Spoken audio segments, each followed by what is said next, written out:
Hello दोस्तों, नमस्कार। आप सभी का स्वागत है आपके अपने YouTube channel current affairs magic में। और आज हम बात करने वाले हैं 12 जून के करंट अफेयर्स की। और अब हम बढ़ते हैं हमारे क्वेश्चंस की ओर। और हमारा पहला क्वेश्चन है कि अनन्या जल आधारित कीटाणुनाशक स्प्रे किसने विकसित किया है? तो यह किया हमारे defence institute of advance technology यानी DIAT ने।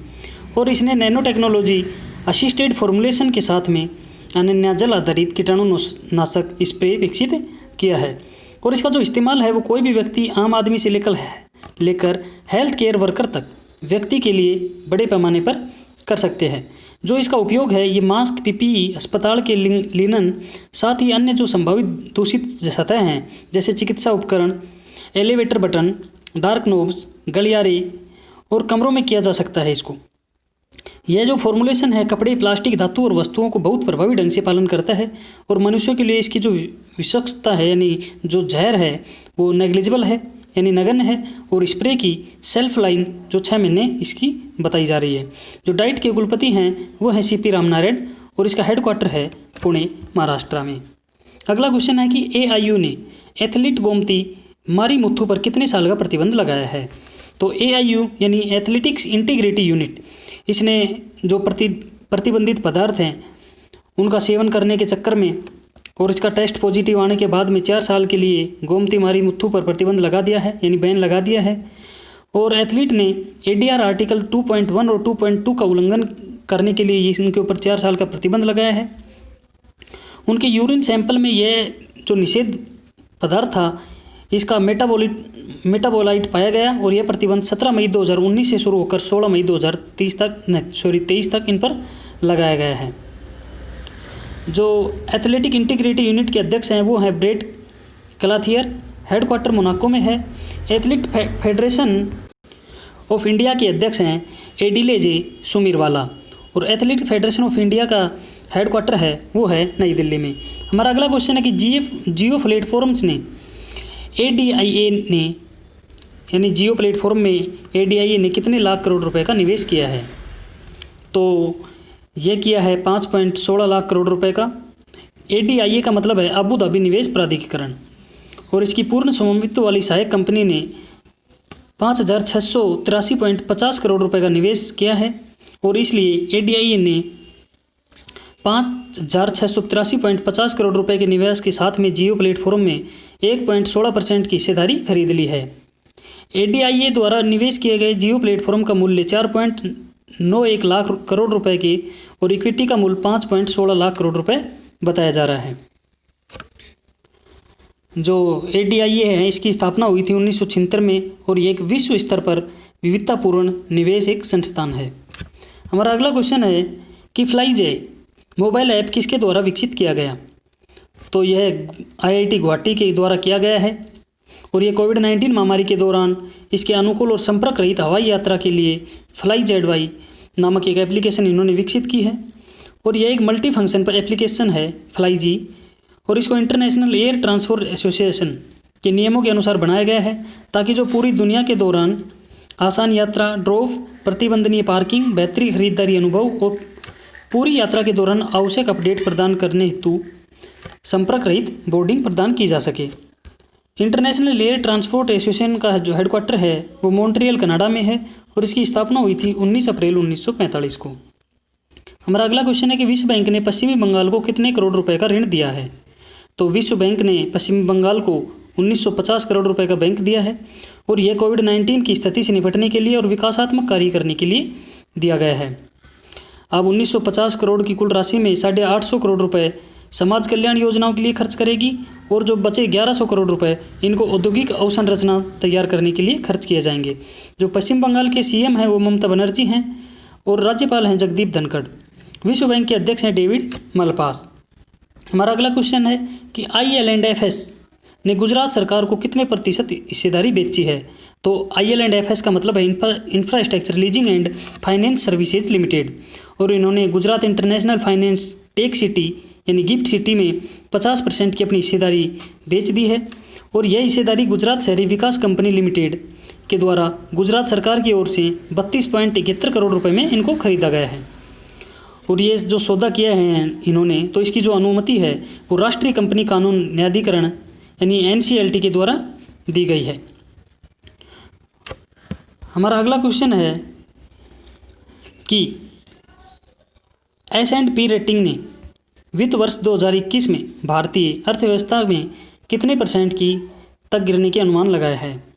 तो ये Standard and Poor's global rating agency है। इसने financial condition reflect optimize lockdown fatigue emergence में जारी किया जो रिपोर्ट है, इसके अंदर वित्त वर्ष 2020-21 में भारतीय जो अर्थव्यवस्था है उसको 5% तक गिरावट का अनुमान इन्होंने लगाया है। और सकल घरेलू उत्पाद हैं इनका 1.2% राजस्व प्रोत्साहन जरूरी विकास करने के लिए पर्याप्त नहीं बताया है। और इसके अलावा स्टैंडर्ड एंड पुअर्स ने वित्त वर्ष 2021-22 में भारत की जो विकास दर है वह उलटकर 8.5% रहने की संभावना जताई है। और साथ ही वित्त वर्ष 22-23 में भारत की विकास दर है उसको 6.5% आंका गया है। हमारा अगला क्वेश्चन है कि रोटरी इंडिया ने ई सामग्री प्रसारित करने के लिए किसके साथ समझौता किया है। तो रोटरी इंडिया ने NCERT यानी राष्ट्रीय शैक्षिक अनुसंधान और प्रशिक्षण परिषद के साथ में और मानव संसाधन विकास मंत्रालय के मार्गदर्शन पर रोटरी इंडिया ह्यूमैनिटी फाउंडेशन के साथ में डिजिटल रूप से एक समझौता ज्ञापन किया है, जिसमें NCERT के सभी टीवी चैनलों पर कक्षा 1 से 12 के लिए प्रसारित होने वाले जो ई शिक्षण सामग्री है उसके लिए इन्होंने समझौता किया है। और इस MOU के तहत रोटरी इंटरनेशनल विद्यादान 2.0 के अंतर्गत कक्षा 1 से 12 के सभी विषयों के लिए NCERT को हिंदी भाषा में ई कंटेंट उपलब्ध कराएगा। बात करें NCERT टीवी टाइप की, तो NCERT के 12 राष्ट्रीय टेलीविज़न चैनलों के माध्यम से कक्षा 1 से 12 तक के लिए पाठ्यक्रम मॉड्यूल को प्रसारण किया जाएगा। जो दीक्षा टेप टाइप है इसमें एक ही समय में भारत सरकार के राष्ट्रीय मोबाइल ऐप दीक्षा के माध्यम से ई लर्निंग मॉड्यूल भी उपलब्ध कराए जाएंगे। जो NCERT है इसके निदेशक हरिकेश सेनापति हैं और केंद्रीय मानव संसाधन विकास मंत्री हैं रमेश पोखरियाल निशंक। हमारा अगला क्वेश्चन है कि जम्मू कश्मीर उच्च न्यायालय का नया न्यायाधीश किसे बनाया गया है। तो यह बनाया गया है वकील जावेद इकबाल वानी को। और हमारे जो राष्ट्रपति हैं रामनाथ कोविंद इन्होंने इनको नियुक्त किया है। इससे पहले वे 2019 में लगभग 11 महीने तक जम्मू और कश्मीर उच्च न्यायालय के अतिरिक्त महाधिवक्ता यानी एडवोकेट जनरल के रूप में भी कार्य कर चुके हैं।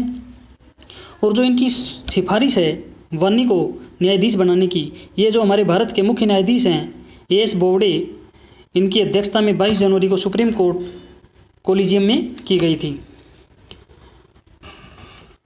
और उनकी नियुक्ति के साथ में हाई कोर्ट के जजों की कुल संख्या 17 के मुकाबले बढ़कर अब 23 हो गई है।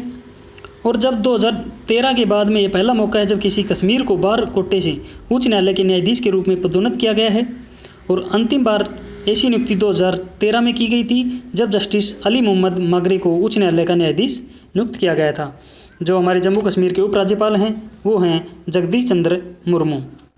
हमारा अगला क्वेश्चन है कि भारत ने किसके साथ में बिजली सहयोग के लिए समझौता ज्ञापन हस्ताक्षर किए हैं।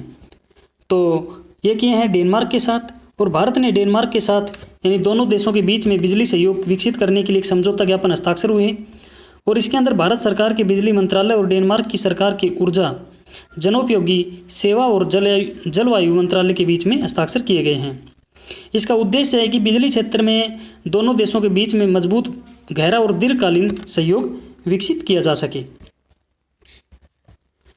और इस समझौता के अनुसार में भारत और डेनमार्क द्वारा पहचान किए गए क्षेत्रों को क्रियान्वयन के लिए संयुक्त कार्यदल यानी जॉइंट वर्किंग ग्रुप की भी स्थापना यहाँ पर की जाएगी और जिसकी अध्यक्षता संयुक्त सचिव स्तर के अधिकारी करेंगे।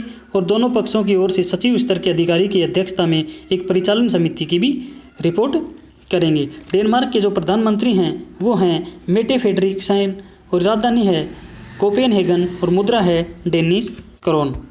हमारा अगला क्वेश्चन है कि गूगल क्लाउड इंडिया के वरिष्ठ निदेशक किसे बनाया गया है। तो यह बनाया गया है अनिल वल्लूरी को। और इनको भारत में गूगल क्लाउड के वरिष्ठ निदेशक के पद के रूप में नियुक्त किया गया है। जो वल्लूरी हैं ये हाईटेक उद्योग में सेल्स और मार्केटिंग का लगभग इनको 30 वर्षों का अनुभव है। और इसके अलावा ये बैंकिंग, दूरसंचार, सार्वजनिक क्षेत्र और विनिर्माण क्षेत्र में ग्राहकों के लिए भारत में कई प्रौद्योगिकी बदलावों को नेतृत्व कर चुके हैं। और गूगल क्लाउड में शामिल होने से पहले जो वल्लूरी थे ये नेट ऐप में भारत और सार्क ऑपरेशन के भी अध्यक्ष रह चुके हैं। जो गूगल क्लाउड इंडिया के प्रबंधक निदेशक हैं वो हैं करण बाजवा। हमारा अगला क्वेश्चन है कि QS वर्ल्ड यूनिवर्सिटी की रैंकिंग में भारत के कितने संस्थान को स्थान मिला है? QS यानी क्वेकरली सिमोंड्स वर्ल्ड यूनिवर्सिटी रैंकिंग 2021 में, यानी QS वर्ल्ड यूनिवर्सिटी की रैंकिंग में जो भारत के 8 संस्थानों का स्थान मिला है, और इसमें कुल 500 यूनिवर्सिटी में, यहाँ पर 500 यूनिवर्सिटी थी प्रतियोगी, जिनमें इंडिया की 8 यूनिवर्सिटी को स्थान मिला। अब हम बात करें पहले की, तो इसमें MIT है जो अमेरिका की है, और दूसरी है सैंडफोर्ड यूनिवर्सिटी, वो भी अमेरिका की है, और तीसरी हार्वर्ड यूनिवर्सिटी, वो भी अमेरिका की है। हम भारत की बात करें तो IIT बॉम्बे है जिसको 172वां स्थान मिला है, और वो पहले 182 स्थान पर थी और अब वो 172वें स्थान पर आ गई है। जो IISc यानी Indian institute of science Bangalore है, इसको 185वां स्थान मिला है, और इंडियन इंस्टीट्यूट ऑफ टेक्नोलॉजी यानी IIT दिल्ली, इसको 193वां स्थान मिला है। इंडियन इंस्टीट्यूट ऑफ टेक्नोलॉजी यानी IIT मद्रास, इसको 275वां स्थान मिला है, और Indian institute of technology IIT Kharagpur को 314वां स्थान मिला है। Indian institute of technology Kanpur को 350वां स्थान मिला है, और IIT रुड़की को 383वां स्थान मिला है, और IIT गुवाहाटी को 470वां स्थान मिला है। और इस तरह ये 500 में भारत को सिर्फ 8 यूनिवर्सिटियों को ही शामिल किया गया है। गृह मंत्रालय ने स्वतंत्रता सेनानियों के कल्याण के लिए नई समिति का पुनर्गठन किसकी अध्यक्षता में किया है? यानी जो इनके कल्याण के लिए एक समिति का पुनर्गठन किया है, इसकी अध्यक्षता कौन करेंगे? तो इनकी अध्यक्षता करेंगे जी किशन रेड्डी। और जो जी किशन रेड्डी हैं, ये हमारे देश के गृह राज्य मंत्री हैं, और इसके अंदर 9 अन्य प्रख्यात स्वतंत्रता सेनानी भी जो इसकी अध्यक्षता में शामिल रहेंगे। और मंत्रालय जीवित स्वतंत्रता सेनानी और उसके परिवारों की सेवा करने के लिए एक अलग प्रभाग की सुविधा देगा, और यह लगभग 30,000 स्वतंत्रता सेनानियों और उसके परिवार को पेंशन वितरित करेगा। और इस पैनल में जो जी किशन रेड्डी हैं, और साथ में एक कांग्रेस विधायक भी हैं दिनकर भाई देसाई, जो गुजरात से हैं, वो भी इनमें शामिल किए गए हैं, जिन्होंने 1942 में भारत छोड़ो आंदोलन में हिस्सा लिया था। और जो हमारे केंद्रीय गृह राज्य मंत्री हैं वो हैं अमित शाह। हमारा अगला क्वेश्चन है कि अलेक्जेंडर सेस्टोव, इनके ऊपर 4 साल का डोपिंग के लिए इनके ऊपर 4 साल का बैन लगाया गया है। ये किस देश से संबंधित हैं? तो ये है रूस से, और इसके ऊपर जो बैन लगाया है वो लगाया है कोर्ट ऑफ ऑर्बिटेशन फॉर स्पोर्ट्स यानी CSC। इनके द्वारा पूर्व यूरोपीय हाई जंप चैंपियन अलेक्जेंडर स्टोप्स हैं, इसके ऊपर प्रतिबंध लगा दिया गया है और 4 साल के लिए लगाया गया है। उन्होंने साल 2010 में यूरोपीय चैंपियन में स्वर्ण पदक भी जीता था, और उस पर जो प्रतिबंध है वो 5 जून से लगाया गया था, और 2013 से 2017 की अवधि के दौरान उसके जो परिणाम थे उनको अयोग्य घोषित कर दिया गया है। जो CS का हेडक्वार्टर है वो लोजेन स्विट्जरलैंड में है, और इसके जो अध्यक्ष हैं वो हैं करोल मालिनवाडू। हमारा अगला क्वेश्चन है कि भारत में एशियाई शेरों की आबादी में कितनी वृद्धि दर्ज की गई है? तो जो भारत में एशियाई शेर हैं इनकी आबादी में 29% वृद्धि दर्ज की गई है, जो रिकॉर्ड वृद्धि है। एशियाई शेरों की संख्या जो 2015 में 523 थी और 2020 में वह बढ़कर 674 हो गई है, जो शेरों की आबादी में 29% को दर्शाता है। और ये जो शेर हैं ये जो पश्चिमी गुजरात के अंदर जो गिर अभ्यारण्य है उसके अंदर ये जंगली शेर पाए जाते हैं। तो इसकी जो घोषणा है वह भी गुजरात सरकार के द्वारा की गई है। तो गुजरात सरकार के जो मुख्यमंत्री हैं वो हैं विजय भाई आर रूपानी, और राज्यपाल हैं आचार्य देवव्रत। हम बात करें निधनों की, तो हमारे भारतीय प्रबंधक संस्थान यानी IIM लखनऊ के जो पूर्व निदेशक थे प्रीतम सिंह, इनका निधन हो गया है। और उन्होंने 5 वर्षीय योजना 2012 से 17 के लिए 12वीं जो योजना आयोग था उसके द्वारा उच्च शिक्षा में संस्थागत प्रबंधन और नेतृत्व विकास की उप समिति की अध्यक्षता भी की थी, और वह IPS अधिकारियों के क्षमता निर्माण के लिए गृह मंत्रालय की समिति के सदस्य भी रहे थे। इनको जो पुरस्कार मिले तो प्रबंधक शिक्षा के क्षेत्र में उन्हें 2003 में पद्मश्री मिला, और Moscow international business school MIRBIS से ग्लोबल शॉर्ट लीडर 2006 और 7 में प्राप्त करने वाले ये पहले एशियाई व्यक्ति थे। और वे सर्वपल्ली राधाकृष्णन मेमोरियल अवार्ड से इनको 2009 में मिला, जो टीचर ऑफ टीचर्स और विवेकानंद फाउंडेशन ने इन्हें लाइफ टाइम अचीवमेंट पुरस्कार से भी सम्मानित किया था। दूसरे हैं तमिलनाडु में द्रविड़ मुनेत्र कड़ंगम यानी डीएमके ये 3 बार विधायक रहे और अंबाजगन का कोविड-19 के कारण इनका निधन हो गया।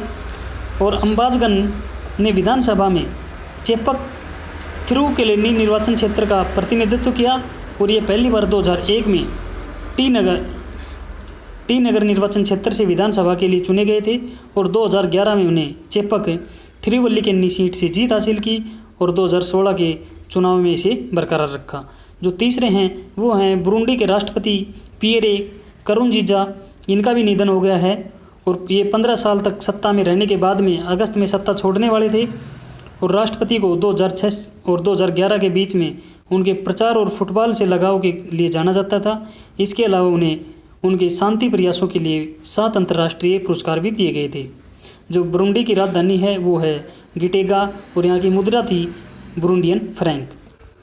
तो धन्यवाद दोस्तों, आज के लिए इतना ही। मिलते हैं नए वीडियो के साथ, नए अपडेट के साथ। तब तक पढ़ते रहिए, बढ़ते रहिए। और अभी सभी एग्ज़ाम्स की डेट भी अनाउंस हो चुकी है, यानी सभी एग्ज़ाम अभी जुलाई और अगस्त में होने वाले हैं। तो पढ़ते रहिए। धन्यवाद।